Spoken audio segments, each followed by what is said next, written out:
Bobby Valentino. Right. You bodyguard for him, even at one of the Diddy situation or a Diddy-esque event. Right. He has said to you, man, I done got so much that you don't even excite him. Don't even excite him no more. But he was there with 2 females. He had 2 girlfriends at the time. He had 2 females with him. I'm thinking they was normal females. They wasn't normal though. Yeah. And this is one of them situations. Abnormal? I'm just Look, man, they went to go drain the snake, man. I tell you. Oh shit! Man. Yes. And if you type him up, he didn't get caught with several Transformers. Yeah, it's crazy because again, we had I did an interview with Bobby Valentino and Chingy, and they opted to do it together. And as I did it together, we also interviewed Sydney Starr here. And all together? No, just Chingy and Bobby. They said they had to do the interview together. So we interviewed Sydney Starr, and she brings up the whole Chingy stuff and like, you know, this is water under the bridge and blah blah blah. But I'm looking at the connection of it. I'm like, man, for that story to be a thing, and then Sydney and then Chingy, it just looks away. First and foremost, I don't mean to cut you off. Go ahead, please. Salute real life production. Yes. Salute Joker, salute Rook, salute Fast. You've been outside a long time, bro. You done seen a lot of stuff, bro. You know when something look fishy. Right. Mm-hmm. You probably know it. Hold on, man. The back door open right now. They probably, just like y'all know, bro. When something look a little weird, you get that feeling. Right. It's not all cool. Get ready for a healthy dose of humor. Comedian Katt Williams, known for his sharp wit and unique perspective, is turning his attention to Diddy, and he's not holding back. With his signature mix of brutal honesty and hilarious commentary, Katt is about to put Diddy under the microscope like never before. Buckle up for an incredibly entertaining ride. A mascot-like outfit, like dry humping in the floor. That's some funny shit to walk in. Yeah, when I first seen it, I just walked past. I'm like, what the fuck is that going on? So I go to the refrigerator, I give him my fully costume. Oh man. This wasn't a Halloween party. It don't even matter, but this was March. Spring break. They call themselves furry. Oh. Furry fetish. I quit on the spot. I heard of it. Yeah. How many? Because you said you have to go to the car a lot like that. I'm gonna be in the car. Yeah. How many times you be like, I'm gonna just be in the car? Yeah. So I really started making it my protocol. Like, you know, text me if it get dangerous. I'm gonna come in and demonstrate. You feel me? But like, you know, but you just get tired of like the. Bro, I don't want to see naked men, bro. That's my preference, though. Yeah. I'm allowed to have that preference. So like, you get tired of that. How do you handle being hit on? Yeah, so that's another reason why I go to the car, because you can't be that guy at the gay party getting mad at the gay dudes hitting on you. Right. You at they function. So now you gonna be homophobic again? What? You the jerk right now. You the clown. You at they shit getting mad. They try to see what's to you. That was dumbass. Give me a take on the flack that Meek Mill has gotten throughout all this. You know, Meek Mill's situational awareness is just low, bro. Like, that's all it is. But the man had his Amazon account hooked to his Twitter. He buying dildos and everything. It's showing on his Twitter, bro. You can't do that. Look that up. That's real. He's just crazy, bro. Like, that's all it is. Like, you know, I feel like Meek is an honorable dude. He just kind of, he just don't be up to speed a lot of times. Is that audio real? Are you getting? I don't know. That audio, I can't confirm that. Yeah. You know what I'm saying? Because my thing is this, like, the feds announced that they have a video of Diddy on camera assaulting a male sex worker. You see what I'm saying? So like, if they making these type of announcements, bro, if they had anything on Big Bill, bro, like that's everywhere. Cause he just got out of jail and then got off of probation, got a judge fired and all type of things. Like, so it's people who want to see him look bad. Right. So if they had it to be out. Now, you mentioned getting shot multiple times. Fought. You were also in a car crash. Yeah. What has been the most, life-threatening thing that happened to you where you really was like... Comedian Katt Williams recently took the mic and delivered a brilliantly funny takedown of Diddy's latest legal troubles. With his trademark sharp wit and satirical style, Williams broke down Diddy's issues with precision and humor, leaving the audience in stitches. He says, what are your thoughts when you hear underage in Diddy in the same sentence? Any type of contact? People said the same thing about R. Kelly. They said that there's no way, and it turned out to be true. What I've learned is, like the most, I've been to Billionaires Row. Like the most wealthiest guys I ever met have strange quirks, I would say. And some of the richest dudes I know, they like being tied up and things along those lines. And there are 150,000 unaccounted for children that cross the border every year that are unaccounted for. There is a certain level of darkness that comes with levels of high wealth, because Rook just asked me right now that I think that he could rape somebody. These are people who are not used to being told no. And I know a gentleman who has a yacht, right? The yacht probably costs like $200 million. And there's an entire staff that stays on this yacht. They stay for 6 months, the other staff come for the next 6 months. So if you got enough money, you can buy a person. You can buy their time. So that's the level of what's going on. Speaking of, we're gonna jump around this interview a lot, so we're gonna come back to things, but let's just stay with R. Kelly. You came up in Chicago. Yes, sir. You actually went to school with the victim that was on that tape? Yeah, at Providence St. Mill. Oh man. Yeah. So, for what you know, because back in 2003, I think his case, he got acquitted in 2008, is because there was no victim. Right. From your knowledge of what you feel, why was the victim not coming forward in that scenario? Money. No, so we're talking about the 13-year-old girl on the camera? 14, man. Come on, man. Come on, don't do it. Don't do it like that. That's 13-year-old. People gotta understand something. I grew up around this guy. Yeah. My uncle is his personal pastor. Oh, so... Get ready for a juicy scoop. Comedian Katt Williams is spilling the tea on Diddy's recent run-in with the law. According to him, authorities discovered a staggering stash of baby oil and lube at Diddy's properties. Y'all try to get me in it, yeah. Okay, we good. We can talk about that. I can talk about that, bro. Because I got an opinion on that too. Like, okay, well, yeah. What's your opinion on? I mean, like, bro, he fucked up. He did a lot of bad shit. You know what I'm saying? He did a lot of bad shit, but I guarantee you. I keep saying bad shit, but they only talking about freaky shit. Are we talking about freaky shit or we talking about criminal shit? That's what I'm confused criminal about. And freaky shit. Oh, he did some criminal shit. Okay, I ain't heard nothing about the criminal shit. I done heard all type of shit, man. But it'd be allegations like you gonna hear, about shit. But Is Diddy just that gangster where niggas wasn't even trying to fuck? Cause bro, if you look at the history, we talk about a nigga that's accused of killing Pac, accused of killing Biggie, accused of shooting the club up that Shine was in. That nigga done got away with a lot of wild shit, bro. If we talking about, he shot that lady. He shot the lady in the face, bro, and didn't do no time. Like she said she. There's a nigga out there that's gonna do the same exact shit that Diddy did, and he's still doing it though.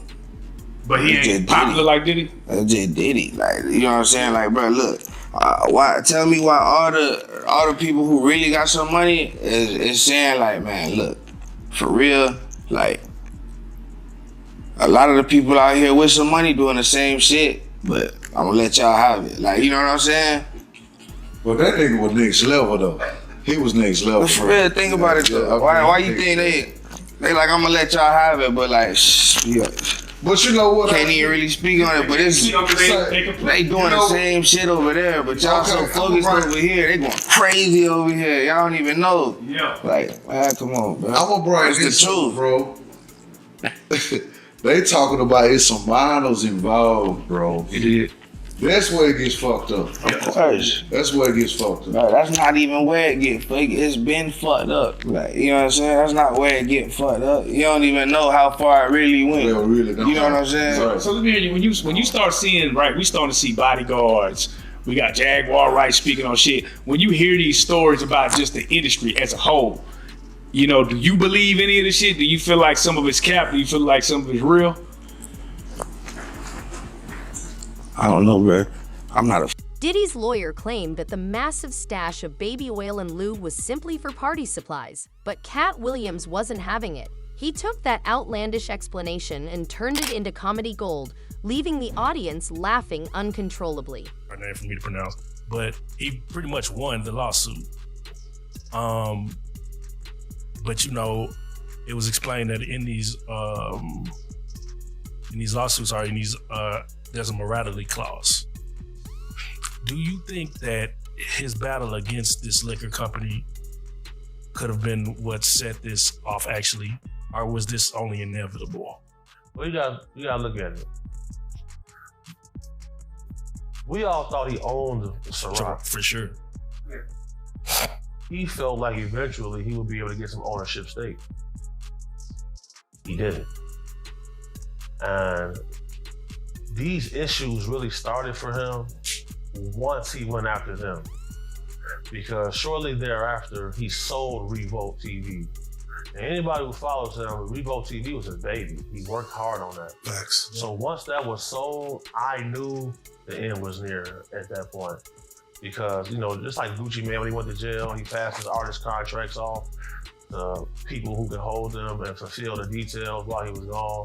That's what they do. They pass it off to people who can put it in a shell corporation. You can have a corporation that have an anonymous owner. So once I seen Revolt get sold, I knew the end. I knew there was going to be a tumultuous path for him for sure. Did you feel like it was Diddy's, or do you feel like he was careless towards leading up to this? Like, just, I know you had mentioned him, just the way he's moving. You know, he's even him coming to New York, lollipops. Do you feel like he was moving like very careless, and where like that's why you don't have a bond? That's why, you know, you weren't strategic enough in this whole thing. Absolutely, because the agreement was that as long as his private jet wasn't in the same state as him, he'd be able to stay on the street. The moment that jet came in New York, he got arrested. And then you got to think about it, like, they got him on audio calling witnesses, trying to get them to change the story. That's extremely careless. Yes. It's almost as if he was used to having some. Katt Williams had the audience roaring with laughter as he poked fun at Diddy's alleged baby oil stash. He joked that the baby oil was actually a clever way to slip drugs to partygoers, leaving them so relaxed they couldn't even move. But being the quick-witted comedian he is, Katt claimed he was immune to such tactics, thanks to his trusty Zima for his skin condition. Attacking witnesses and how careless that was, do you think is because of this drug addiction that he has? That's a great question. So I'll say this. Any man who I know who did ecstasy for more than 4 years straight, they all have a trans girlfriend right now.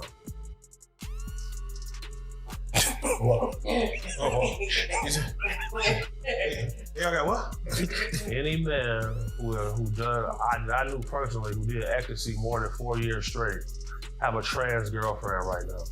And, you know, you live in a false sense of reality when you always high. When he got arrested with a drug called Tunchi, which is a mixture of ecstasy and cocaine. Yes. Now, you know, cocaine can cause impotence. Ecstasy counteracts that.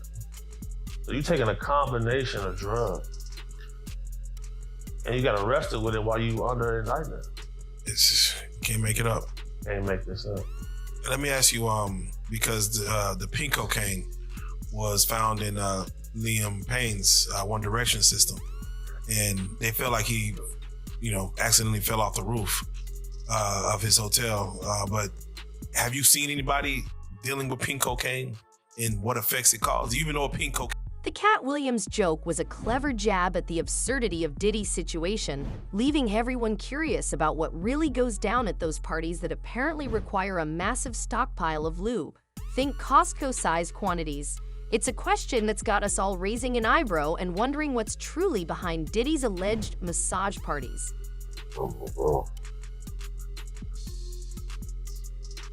finna get interested. Oh, okay, there we go. Boom, boom, boom. All right, Joker, coming to you right now.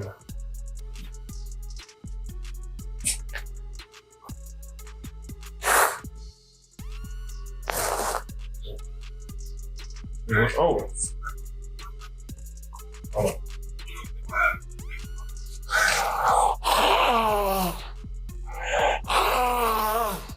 Yeah, so this is what you did to the young man.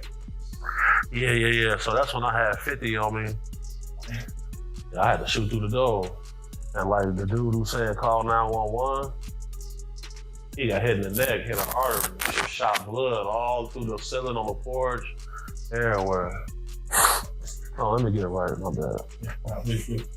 Oh, yeah, that's right.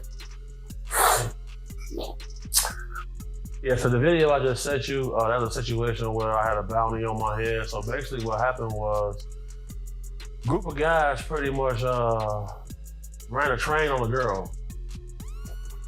She was passed out, underage, and we at the spot. And somebody come busting through the door. It's a female. She's like, where big homie at? I'm in the back on the couch, sleep. I hear her calling from me. I'm like, what's up? She said, look at this. So she threw me these purple sweatpants. I'll never forget this. And I'm like, what am I looking at? So immediately on the outside of the pants, I see like some like dry white substance. And then like inside the pants, I see a lot of dry blood. I'm like, these are like some little girl pants. What's going on? They did this to my daughter, et cetera. They bragging about it, making posts on Facebook, calling my daughter a hoe. She an honor roll student. She went over there with her friend, et cetera. And she came with a bag of money, bro. Like, and she wanted retribution for this. She called law enforcement and stuff like that. You feel me? Katt Williams didn't hold back, taking aim at Diddy's lawyer, Mark Ello, who tried to justify the massive baby oil stash by suggesting Diddy might have bought it in bulk at Costco. With his quick wit, Katt fired back, saying not even 1,000 bottles of baby oil could account for that much ashy skin in the world. It was a hilarious burn that had the audience in stitches. Actually, it's our own hands. I kind of regret doing this, but then I don't, because like that little lady thanks me every day. You know what I'm saying? Her daughter, I became like a mentor to her. You know what I'm saying? Like, you know, it was just a bad circumstance, which just led to more darkness. You feel me? Because like, I didn't know that like they could come up with that much money to put it on me. I didn't know that. So after we found out what was going on, people came through spinning, bro. Like, you know what I'm saying? Like, really trying to get up with me. And like, shout out to the Google gang, phone now, shout out to the insane.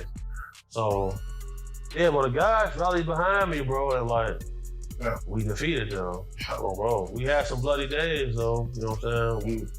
We ended up coming out on top. They was bogus, though. And Fred, you a hoe. Phone now.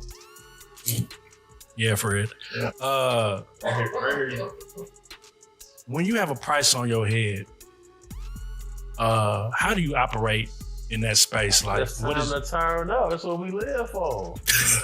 Let's get it. Call the guys, let them know what's going on. And then now it's time to play ball. What's up? Like, that's what I'm saying. Like, when if you really in the field, if you really get in that water, if you really get wet, bro, like. Is that a Chicago thing?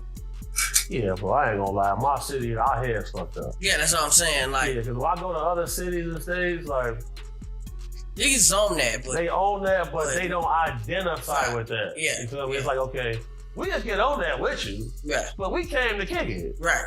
You feel me? We don't even really want you to know that we into this. Right. Where we come from, oh yeah. Everybody on that. And bro, it's the most, I'm getting chills. Hard pressed to find someone not on. Bro, my city, bro. Think about this, bro. The audience was in hysterics as Katt Williams continued to riff on the absurdity of it all. But the cherry on top came when he tackled Costco's hasty response to distance themselves from the controversy. Costco claimed they don't even sell baby oil, and Katt pounced on it, adding yet another layer of ridiculousness to an already outrageous tale. The crowd on the street smoked him. And then they pulled his pants down and spit in his ass on the street outside. That's wild. They taking it to a different level. Does growing up in Chicago make every place really feel like a walk in the park? Like, and does it dull your senses when you go home? Nah, I'll say this. If you go to any place and think it's a walk in the park, you a fool. So like, I feel like the real Chicago boys know that, all right, the level of violence here is not the same, but I'm gonna even be more on my P's and Q's now. Cause here, that's the most anybody ever said hello to me. Yeah, like, for sure. Like, my Uber driver took me to a barbecue restaurant. He's like, you're a big fella, man. You're not hungry? I'm like, bro, I just got off the plane. I've been up 30 hours. I'm hungry. He said, just hang out with me for a second. We pulled up. We brought the beef brisket out, and we went to 7-Eleven. Yeah, very friendly. Damn, I'm liking Texas. Southern hospitality, man. It exists. It exists. But where I'm from, hell no. The Uber drivers, they got plastic in the car. You can't even reach them. Damn. What? The man took me to a barbecue spot. He said, you wait right here. You wait right here. Here's the keys. Car running. I said, how much I owe you? I cashed out $15. I'm eating the beef brisket in the car. Damn. I said, okay. You know what's so fucked up about this? But it's like, people feel like it's, because it really is not that bad, but you have a nigga jump in the Uber car and just try to rob a nigga and shoot him for no reason. That's just that broke, goofy shit. Like, this the problem, bro. They made being a crash out cool. Right. Where I come from, you better get a job if you can't hustle in the street. Go to work. Come catch us after work. Like, a Uber driver, man, he not finna have no 100,000 on him, man. So you finna catch a felony to get a debit card. LOL came into this room without anybody knowing anything he did. And a group of females came into this room. Who go get the females first, y'all or him? This nigga, us. If they don't know. And he said they don't know who Bow Wow know who he is. He's just Shad Moss from up the road. Oh. Yeah, nah, we getting that action. Get the females first. Yeah, because Bow Wow did walk in this room, but he was Bow Wow. But no, Bow Wow is he have to like bat his eyes or something. We don't bow ass. Yeah, nah. No shade to Shad. No shade to Shad. There's no shade. No shade to Shad, but nigga. Right. So if you can be a person who can show up you can show up to a place, and everybody here is paid to come in here and do what they do, of course you gonna miss that. Yeah, man. You go to a party and everybody is sex workers? Nah. You can pull anybody you want, male or female, to the bathroom and get a blowjob. Yeah. You gonna miss that. Yeah, then. All right, well, it's a drought then. It's a drought. That drought make people crash out. Like, It's a drought. What can you give me one celebrity you were surprised to see at a party in a way that you were surprised to see him, male or female? Like, you might have had an idea about him, then you see him like, there ain't no way that this person's doing this with that or doing this like that or whatever. No. Okay, yeah, he said, No. Like after my first like year of like being like working with like celebrities, I figured out what it was. I said, oh, so they all like this. alcohol. Huh? Does it always start with alcohol whenever? No, a lot of them don't even drink. Oh. It's just them. Bro, I'm great. you got different levels of, so you got horny men, and then you got real horny men. You feel me? So, what's the craziest thing you've seen? Outside of animals. Well, animals. Like the craziest thing that she was like, oh, nah,